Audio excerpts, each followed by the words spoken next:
Hi everyone, Lisa Haven here, and have I got a huge report to share with you specifically in regards to one of the biggest national security breaches that has gone 100% ignored by mainstream media.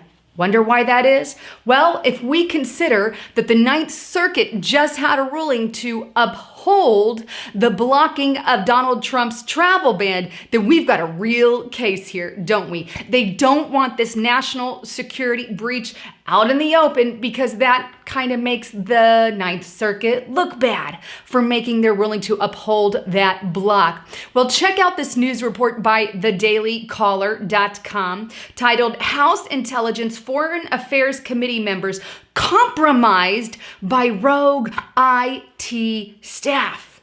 The report details how three Pakistani brothers, Abid, Imran, and Jamal Awan, who manage office information technologies for members of the House Permanent Select Committee on Intelligence and other lawmakers, were relieved of their duties on suspicion that they accessed congressional computers without permission.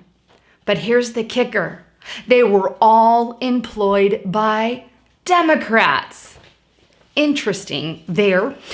Jamal actually handled the IT for Representative Jaco Castro, a Texas Democrat who served on both the Intelligence and Foreign Affairs panels.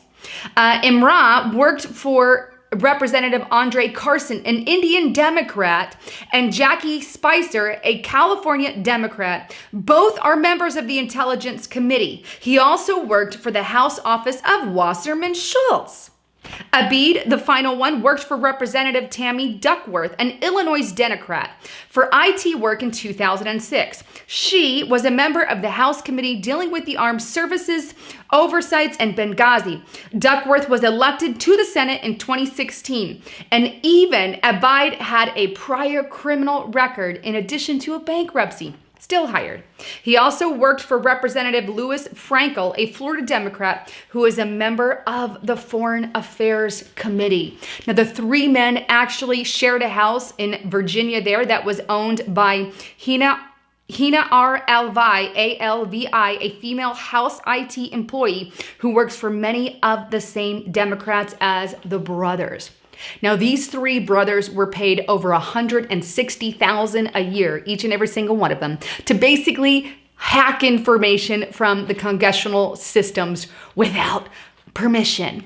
Three Pakistani brothers. Imagine the amount of information that these guys were able to obtain by being under these representatives, these Democratic representatives, and the level of information that they got. This is huge. One of the biggest national security breaches, and not a peep.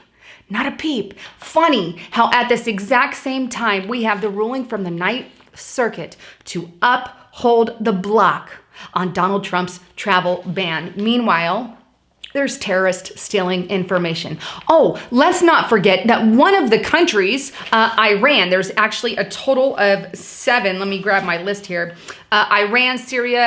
Iraq, Syria, Iran, Sudan, Libya, Somalia, and Yemen were the 7 that Trump listed on there that he wanted to just, 90 to 120 days do a proper vetting of them. That's not banning them, that's just vetting them. But needless to say, one of the countries, Iran, specifically, is now having a huge hate fest on America, despite the fact of the victory of the Ninth Circuit's ruling. Yeah, check out this report from dailymail.co.uk. Hundreds of thousands rally in Iran against Trump, chanting "Death to America."